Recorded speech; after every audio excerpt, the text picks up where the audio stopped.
Hoje estamos recebendo o Dr. Guido Arthur Paloma, que vai palestrar sobre o assunto muito importante: quando a psiquiatria encontra o direito. Quero saudar o Dr. Guido, quero saudar o Dr. Peter, nosso vice-presidente da UES Santana, Dr. José Ramiro, presidente da Comissão das Pessoas com Deficiência. Quero saudar especialmente o Dr. Luiz, que sempre nos abriu as portas aqui dessa faculdade, desse auditório maravilhoso, e saudar a todos os presentes.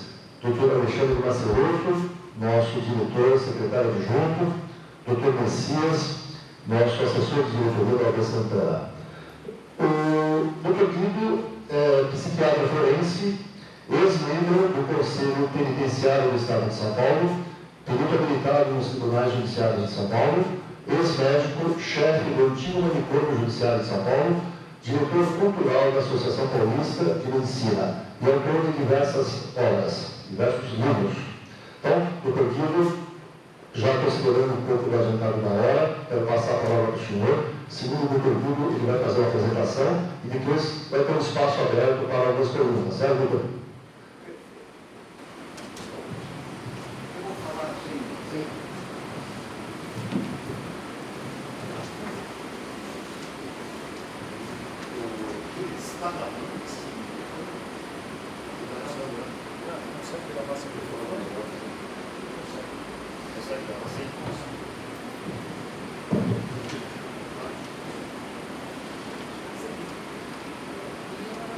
Boa noite a todos. Em primeiro lugar, muito obrigado pela presença de todos. Gostaria de fazer um cumprimento inicial ao Cláudio Moreira do Nascimento, Luiz Henrique de Paula Alves Menuti, Messias, Peter Aparecido de Souza, José Avanildo de Lima, meus queridos presentes. Eu vou falar sobre um tema, começando o tema é quando a psiquiatria encontra o direito. Então eu vou fazer uma pequena exposição da psiquiatria e de modo especial da loucura, né? No fundo é quando a loucura entra no direito ou o direito na loucura. Então eu vou fazer uma pequena exposição para estimular um diálogo com vocês no final da exposição. Então, pois bem, o que é loucura? Como o antigo via a loucura? A loucura sempre foi possessão demoníaca. Então, os antigos, quando se depararam com o doente mental, eles simplesmente achavam que aquela pessoa estranha era um possuído pelo diabo.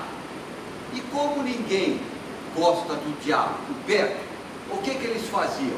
Ou escorraçavam o louco para fora dos muros da cidade, ou eles embarcavam esses loucos nas famosas nau dos loucos.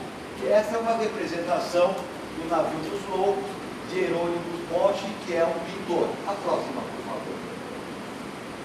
Essa também é uma outra ilustração de como é que eles faziam com o doente mental, com o louco. Lá também essa é uma nau dos loucos. Mas o que aconteceu? Depois de um certo tempo, isso aconteceu até por volta de 1500, século XVI, melhor dizendo, quando chegou um médico holandês, por favor, chamado John Weyer, e esse médico, ele mostrou que a loucura não era possessão demoníaca. Loucura era alguma coisa que não possessão demoníaca. Não disse o que era, mas disse que não era possessão demoníaca, escrevendo um livro chamado Da Ilusão do Demônio, o John Weyer.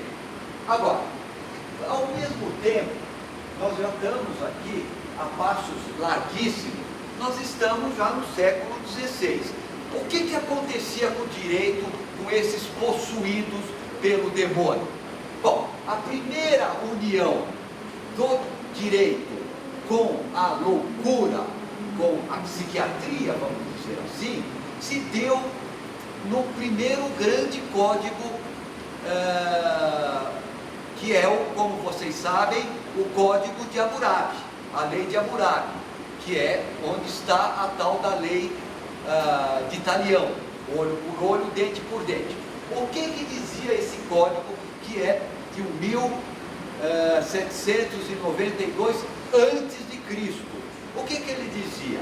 Que o possuído pelo demônio, né, que é justamente o nome que se dava aos doentes mentais, ou seja, para os epiléticos, que era o nome genérico. Por que epiléticos?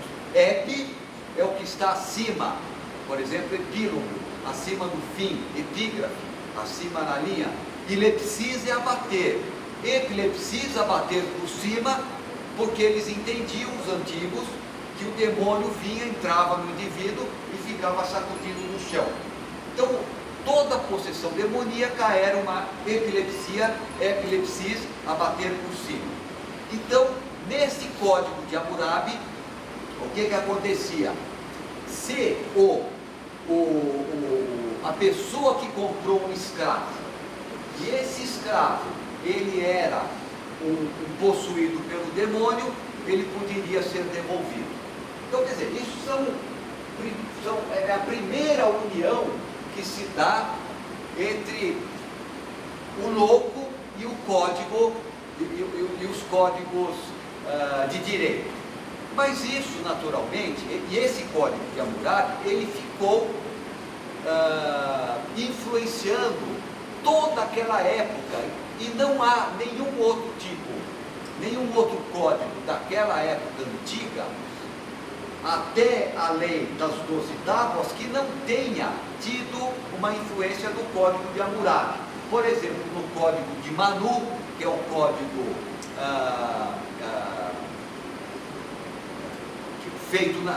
realizado, promulgado na Índia, entre os anos 1300 a 800 a.C., ele também fala dos possuídos, dos loucos, dos idiotas, dos estropiados, de todo o gênero, e tem alguma disciplina sobre eles, mas nada mais do que isso. Aí entra a lei das 12 tábuas, que é de 450, vigente de 450 a.C. a 533 depois de Cristo, quando entra o direito justinianeu. Na lei das 12 tábuas, ele fala também disciplina sobre os mentecaptos. Mentecaptos são os de mente capturada, ou seja, aqueles que o diabo pegou e capturou. Então, também na lei das 12 tábuas fala sobre os loucos, né, que são os capturados pelo diabo. E fala também do princípio, dos primórdios dos peritos, que eu entendo que o primórdio do perito está no árbitro, que era aquele que era nomeado pelos magistrados para dirimir certas dúvidas. Claro, e ele tinha um certo poder judicante, os árbitros, mas é claro que isso aqui depois são apenas os primórdios. Bom, pois bem, então essa interseção da loucura com o direito vai se dando desta forma, e chega também ao código, aos compilados de Justiniano, do Corpus Juris Civilis, né, que também fala daqueles desprovidos da razão, fala também de todos aqueles dos peritos, né, mas tudo isso de uma forma muito pobre em psiquiatria, pois a loucura ainda era a possessão demoníaca, e as perícias que existiam, que já estão um pouco elaboradas no direito justinianeu, praticamente são apenas perícias verbais e em casos de violência física. Bom, pois bem, Mas aí nós estamos mais ou menos caminhando a par e passo entre a psiquiatria e o direito. Estamos aqui no século XVI, quando John Weir, ele fala que a loucura não é possessão demoníaca, e os tempos estão caminhando.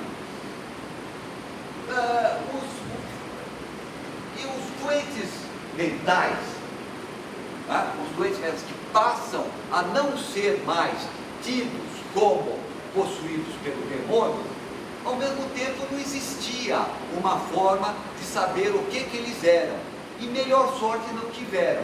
Eles ficavam, pode passar a próxima por favor, eles ficavam trancafiados e eram segregados juntamente com prostitutas, doentes venéreos e criminosos comuns. Ficavam assim nas casas de internamento. A próxima, por favor. Olha como é que eles ficavam. Eles ficavam todos dessa forma. Por que eles ficavam assim, presos ou junto com as prostitutas, doentes venéreos e criminosos? Porque eles não se prestavam ao trabalho, eram indisciplinados, ainda que não fossem mais tidos como possuídos. Claro que isso aí eu estou falando em marco. A próxima, por favor. Olha como é que eles ficavam. Eles tinham todo. A próxima, por favor. A próxima, por favor. São esses slides que vocês estão vendo, são slides inéditos, que são tirados de livros antigos, que eu tenho a felicidade de ter na minha biblioteca, e que mostram como, de fato, eles eram, provavelmente eram pessoas que existiram. Eu vou contar uma curiosidade, fazendo uma pequena pausa. Vou contar uma curiosidade, o próximo, por favor. Eles eram trancafiados, eram tidos escorraçados para fora da cidade.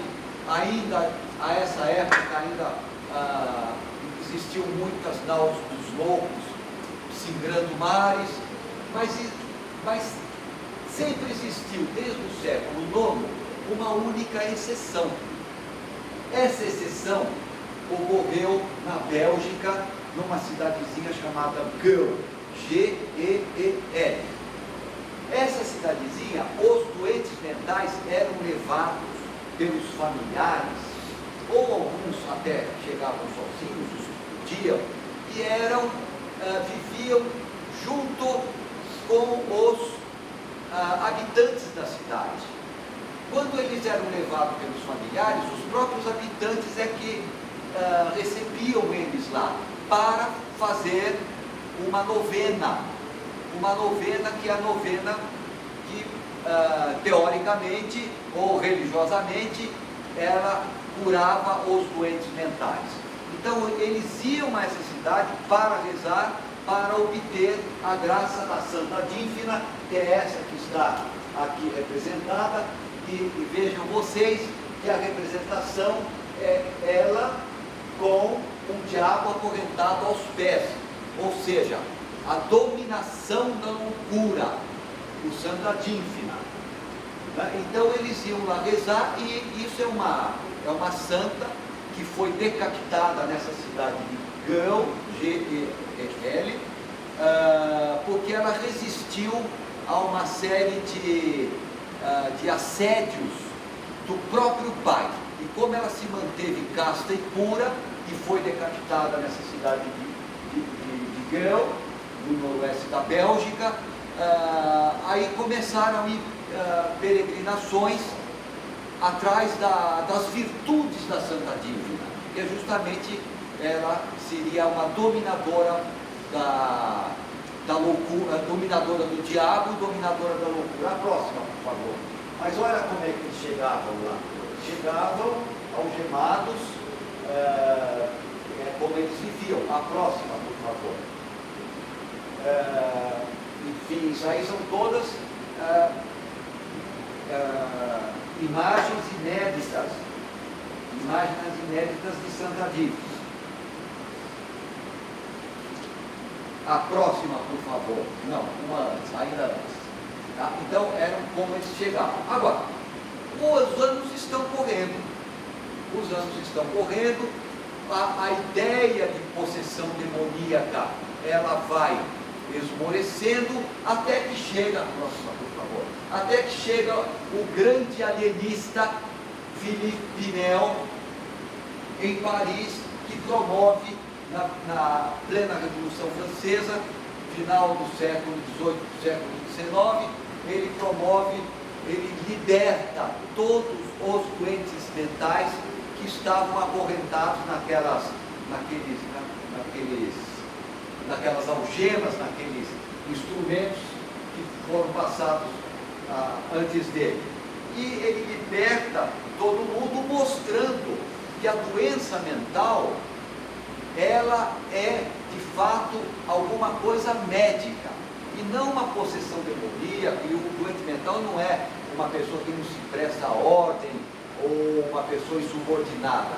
E com Philippe Pinel, nunca mais os doentes mentais iriam ser confundidos com as outras figuras da miséria.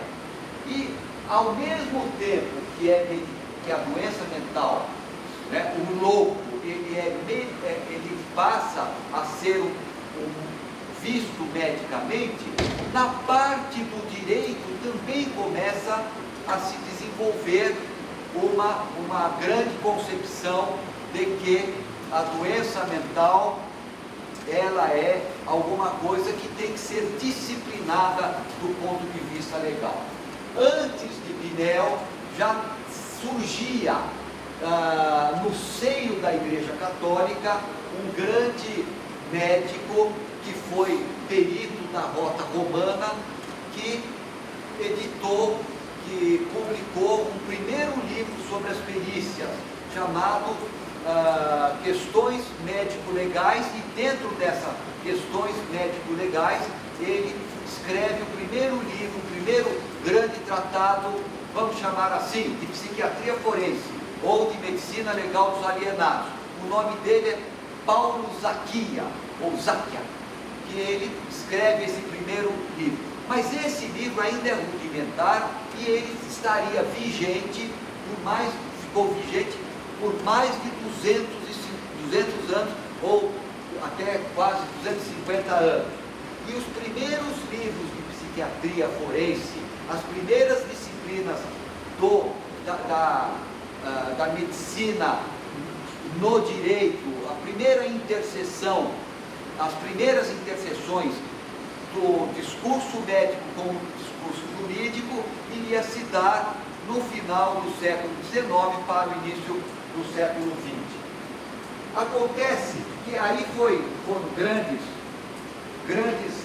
pensadores, tanto do direito quanto da psiquiatria, que começaram a formar um grande núcleo do conhecimento psiquiátrico, que foi também entrando dentro do conhecimento jurídico. A próxima, por favor.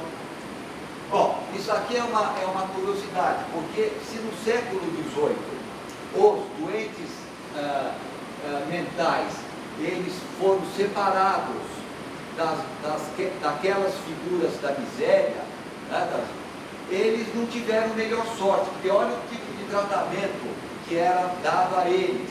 Né? Essa é uma máquina chamada gireito, no qual o alienista lá em cima, né, amarra o doente na cadeira, suspensa do chão, e gira, né, gira em alta velocidade, para que eles tivessem convulsões. E nessa convulsão é como se fosse um restart dos neurônios, né, ou das ideias. Quer dizer, calcule a sorte. Quando não, e aplicavam sanguessugas, né, que era uma coisa horrorosa, ou purgantes, para ver se dava um restart mental. E assim foi indo. Mas o que acontece, pode passar a próxima, por favor. O que acontece é que começaram os grandes pensadores e começaram com doutrinas maravilhosas sobre a mente. Entre eles, Lavater, né, a próxima, por favor, né, que pensava, já começou a tentar ver uma analogia entre o mundo animal e o mundo humano, né, com teorias, são teorias, que essas teorias até vão influenciar mais tarde, um pouco mais tarde, as ideias lombrosianas também, né, que depois iriam entrar também no direito, né, na criminologia. A próxima, por favor, mas também vem Freud. Olha Freud em seu consultório em Viena, né? O Freud também com as suas ideias, que também iria entrar dentro das concepções legais, né? Ajudar a formar o que é a responsabilidade civil e a responsabilidade penal. A próxima, por favor. Essa é uma imagem interessante. O Freud se encontrou uma única vez com o grande pintor Salvador Dalí, e desse encontro ele fez esse esboço que, na minha opinião, é muito expressivo, né? Mostra muito como a genialidade de Salvador Dalí. Agora, o que ocorre é que os códigos foram se firmando, se fixando, e vieram grandes disciplinas legais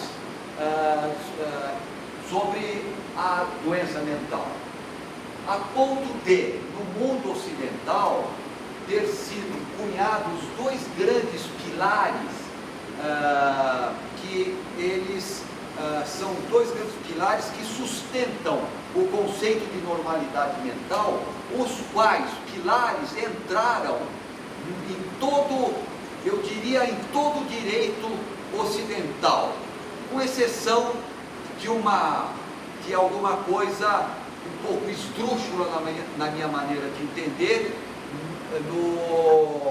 na Inglaterra. Vamos lá. Em todo o direito ocidental, quer no direito civil quanto no penal, a concepção de normalidade mental é baseada nesses dois grandes pilares, que são razão e livre-arbítrio, capacidade de entendimento e capacidade de se determinar de acordo com esse entendimento. Praticamente todos os países ocidentais, eles adotam esse princípio, tanto para a imputabilidade penal, quanto para a capacidade civil.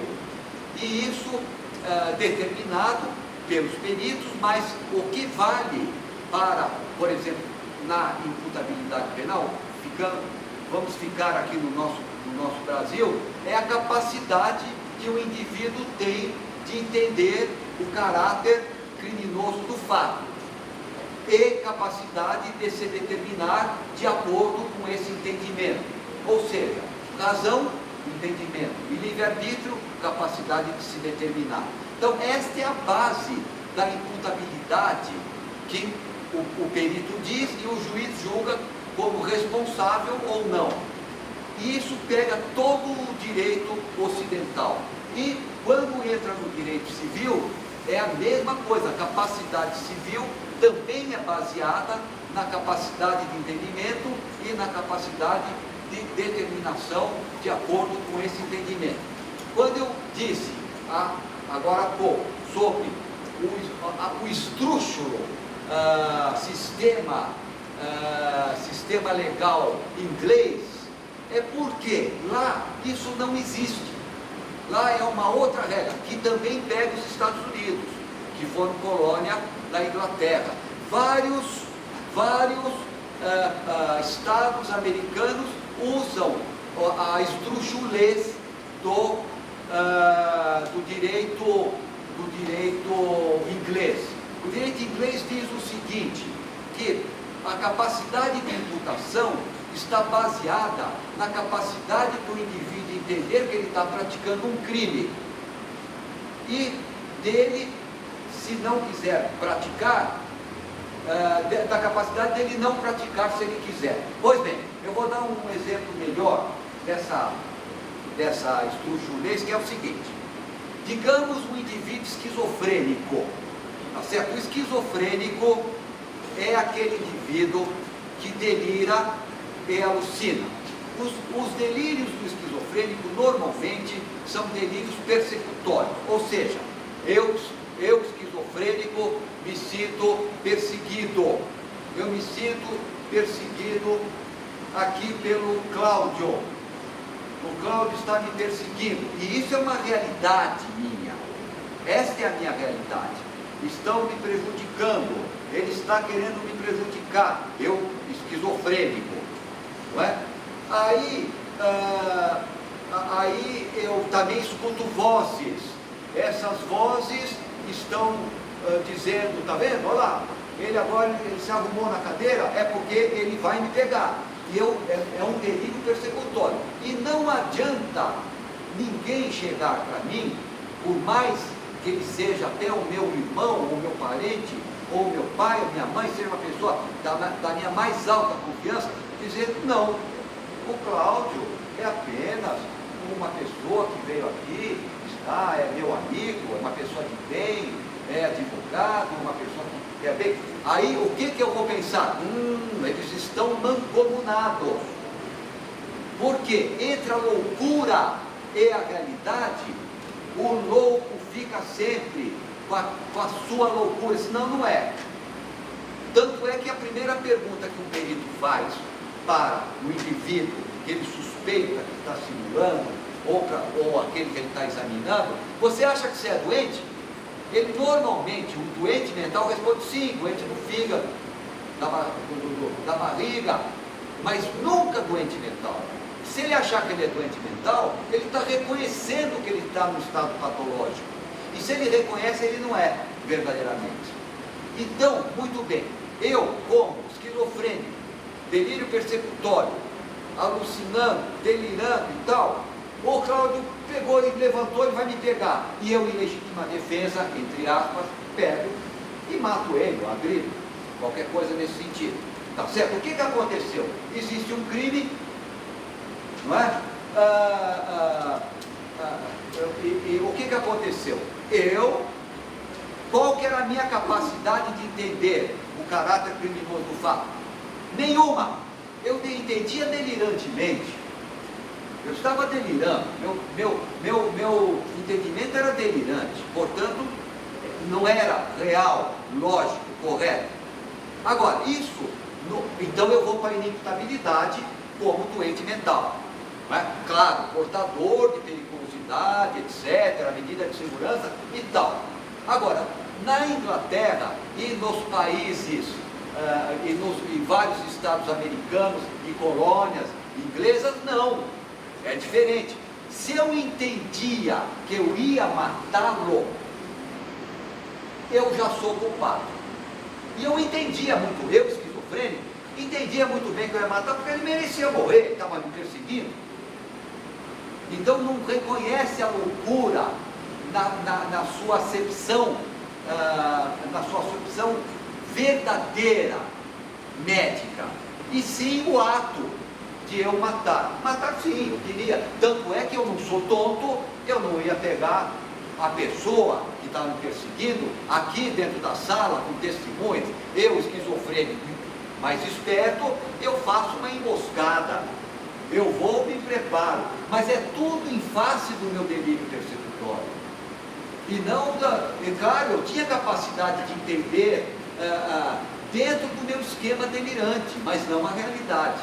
Então, por isso que eu chamo de esdrúxulo o sistema penal, penal inglês, e dos Estados Unidos, outro tanto.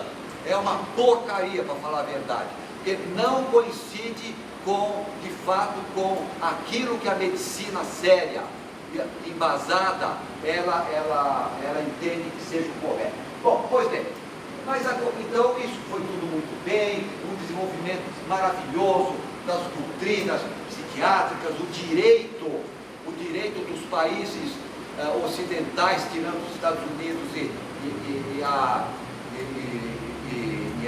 Inglaterra, com esquemas maravilhosos na França, na Espanha, Itália, Brasil tem um sistema, principalmente no penal, muito bom, todo baseado desta forma, na capacidade de entendimento e capacidade de determinação.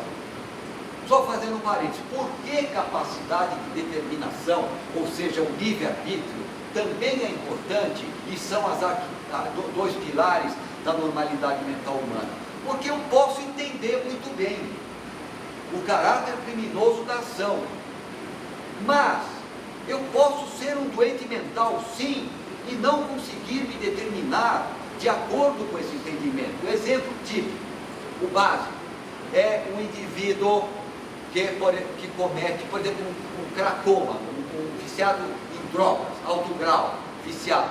Ele entende que ele está fazendo errado, ele até gostaria de não fazer, ele sabe muito bem que aquilo lá é crime, tanto é que ele faz de uma forma escondida, ele se esconde para fazer, para comprar, para guardar, etc. Mas ele está escravo, ainda que ele entenda, ele é escravo de um desejo imperioso e impossível de resistir, de usar. Então ele entende, mas não consegue se determinar. Então, esse viciado, o alcoolismo é um outro tanto. Ele leva para a inimputabilidade, é uma das arquitraves, um dos pilares da normalidade mental humana. Razão e livre-arbítrio. Claro que para se conhecer a razão, capacidade de entendimento, para se conhecer o livre-arbítrio, a capacidade de determinação de uma pessoa, é preciso um exame detalhado, acurado, que aí são as perícias, e depois, se alguém tiver curiosidade, eu posso dizer do que são compostos esses dois pilares. Né? Bom, pois bem, continuando o tema da nossa palestra, né? Então foi tudo muito bem desenvolvido, muito bonito, as leis bem feitas, a articulação do discurso médico com o discurso jurídico ótimo, nasceram os grandes tratados, os grandes juristas, os grandes legisladores, os grandes psiquiatras forenses. A próxima, por favor. Mas acontece que o mundo, ele teve uma revolução copernicana. Lembrando que antes de Copérnico, a Terra era o centro do universo, não é? O homem, portanto, o centro de tudo, e tudo girava em torno da Terra. Depois de Copérnico, a Terra e o homem passaram a ser 2 grãos de areia numa praia desconhecida. Esta revolução que nós tivemos dos anos 50, 40, 50 para cá, é copernicana. Veio a televisão. Calculem antes da televisão, o homem foi à Lua. Apareceu o fax. O fax é extraordinário. Antes do fax, que hoje é objeto de museu, os mais novos nem sabem o que é isso, o fax, para que um documento chegasse às mãos de alguém, ou eu tinha que levar, ou precisava de alguém que levasse, ou precisava do correio. O fax, você põe um documento aqui, ele sai lá, exatamente igual, como ele é. Mas não é só isso. Veio a internet. Veio a internet também, é uma coisa extraordinária. E mais que a internet, com essa coisica aqui, eu falo com quem eu quiser, até dependendo do programa, até vejo ele, com quem eu quiser, do outro lado do mundo, na China ou no Japão. Coisa que é inimaginável isso há 50, 60 anos. Né? E a próxima, por favor. O que acontece é que as moléculas, a bioquímica, a química também sofreu transformações extraordinárias, com novos radicais, isso e aquilo, e aqueles tratamentos que nós vimos, como o Gireito, para dar um restart no indivíduo doente mental, os purgantes, os sanguessugas, os choques sensoriais, queria jogar um doente num covil com cobras para ver se ele despertava. Isso daqui tudo foi se transformando e vieram as moléculas, até que em 1950 foi sintetizado o primeiro antipsicótico, chamado clorpromazina, o famoso Amplifitil. Pois bem, vieram os anos 60, 70, 80, e aí cresceram os olhos das indústrias farmacêuticas. Elas estão certas, porque são indústrias, elas precisam vender. Os marqueteiros também estão, que as ajudaram, também estão certos, eles precisam fazer um marketing para vender remédio.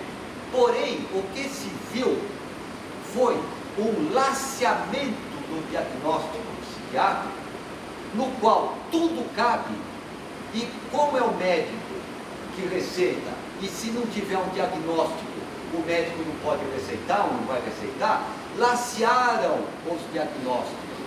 E como a formação médica cada vez caiu mais, com proliferação desmensurada de faculdades de medicina, e aquela psiquiatria bem feita, bem fundamentada, com lastro teológico, filosófico, ela acabou completamente dando lugar a uma psiquiatria que eu costumo chamar de escumalha fedorenta do que é produzido nos Estados Unidos. Portanto, a psiquiatria de hoje é uma escumalha fedorenta do que é produzido nos Estados Unidos. E por quê? Lacearam de tal forma o diagnóstico que hoje se vende, só para concluir esse raciocínio, se vende mais antidepressivo do que hipoglós. É um absurdo. Se vende mais antidepressivo do que alguns antibióticos. Pois hoje se dá antidepressivo para parar de fumar, para emagrecer, mas também para engordar, para tensão pré-menstrual, enfim, e até mesmo se o cachorro da casa da gente morrer e nós ficarmos deprimidos, o que é natural e normal, mas tivermos a infelicidade de alguém levar a um psiquiatra desse cibernético de nova geração, né, que esposa essa psiquiatria ordinária, né, é capaz de sair de lá com o diagnóstico de bipolar e tomando antidepressivo. Hoje todo mundo é bipolar. Hoje todo mundo é modo de expressão, mas a quantidade de diagnóstico bipolar para criança de 14, de 13 anos e para idoso de mais de 90, cai tudo dentro do mesmo bipolar. E se tiver mais de 65 anos, vai cair dentro do Alzheimer. Basta que tenha um lapso minêmico qualquer. Esta é a psiquiatria de hoje. A próxima, por favor. Olha, esta é a melhor representação da psiquiatria moderna. Pois bem, acontece que essa escumalha fedorenta de doutrina, ela que permite que falemos em uma psiquiatria de momentos decadentes, infelizmente, agora eu falo aqui pelo Brasil, o direito acabou sendo vítima dessa ausência de critério, de conceito, de conhecimento do que é de fato uma boa psiquiatria e um bom auxílio que a psiquiatria deveria dar ao direito. Mas que auxílio que ela deu? Como ela é decadente, ela só pode produzir porcaria. E o que ela produz nos dias atuais, para a gente poder trazer exemplos claros? Ela produz recentemente, na verdade é de 6 de julho de 2015, uma lei, institui uma lei, a Lei 13.146, que passa a se chamar Lei Brasileira de Inclusão. Isso é um verdadeiro absurdo. Por que é um absurdo? Porque o legislador despreparado, leigo do que é de fato um doente mental, um portador de perturbação da saúde mental, um portador de desenvolvimento mental incompleto ou retardado, ele me compara, ele teve a cachimônia de comparar o deficiente físico com o deficiente mental. E ele é como se fosse um deficiente mental, ele entra como se fosse um passageiro que no último segundo sai correndo para subir no estribo do bonde, né? E lá ficou como o doente mental é comparado com o deficiente físico. A lei para os deficientes físicos é ótima, mas para o deficiente físico. Agora, no deficiente mental, não há como comparar um com o outro. São duas naturezas completamente diferentes. Uma está na res corpórea, coisas do corpo. Como comparar uma pessoa com necessidades especiais, não é? Com um cadeirante, por exemplo, com um deficiente visual, com um deficiente mental? São duas grandezas. O outro é res cogitans, completamente diferente. E no que cabe essa lei brasileira da inclusão aos doentes mentais, isso é um absurdo que só pode fazer mal a eles. Calculem o que diz a lei no seu capítulo 2º, artigo 6º, estabelece que a deficiência para o doente mental não afeta a plena capacidade civil da pessoa. Afeta sim. Quem falou isso falou uma bobagem do tamanho do bonde. Afeta, porque é impossível para por exemplo, esquizofrênico, insulto, delirante, ter qualquer tipo de capacidade. Ou não precisamos nem chegar no esquizofrênico para não ficar definindo esquizofrenia. Quem não conhece pessoas que tiveram sequelas gravíssimas de acidente vascular cerebral? Como é que não afeta? Quem não conhece pessoas que tiveram traumatismo de crânio e estão em coma? Como é que vai falar que uma pessoa em coma tem qualquer tipo de capacidade? Né? Mas isso aqui não para aí, essa lei esdrúxula. Isso por causa da psiquiatria decadente, na minha maneira de entender. Como não falar, né? O problema não para, porque aí tem que este que está lá incluso nessa lei, que não tem mais a interdição, portanto não tem mais a interdição completa, só tem a interdição relativa, né? Ele pode eleger duas pessoas para ajudá-lo. Quando nós falamos de deficiência física, tudo bem, mas na deficiência mental é impossível. Como que um esquizofrênico paranoide, ele pode eleger duas pessoas para ajudar ele? Ele é totalmente incapaz. Ou, digamos, uma pessoa que não seja tão grave assim, mas um portador de desenvolvimento mental retardado, com casos, por exemplo, de certa gravidade, né? Como é que ele vai eleger duas pessoas para tomar conta dos bens dele? Digamos que ele não tem pai, tá certo? A mãe morreu, não tem irmão. Sempre tem espertalhões de plantão para tomar conta dos bens dele, e ele pode eleger dois, né? Quer dizer, então eu acho que isso aqui é falta de visão da psiquiatria forense verdadeira, porque foi apoio da psiquiatria. É uma psiquiatria americana deficiente que chega e cria esse tipo de legislação. Então, meus amigos, essa é uma introdução, eu fico aqui à disposição para conversar com vocês. É apenas uma introdução da interseção do discurso médico com o discurso jurídico. Muito obrigado.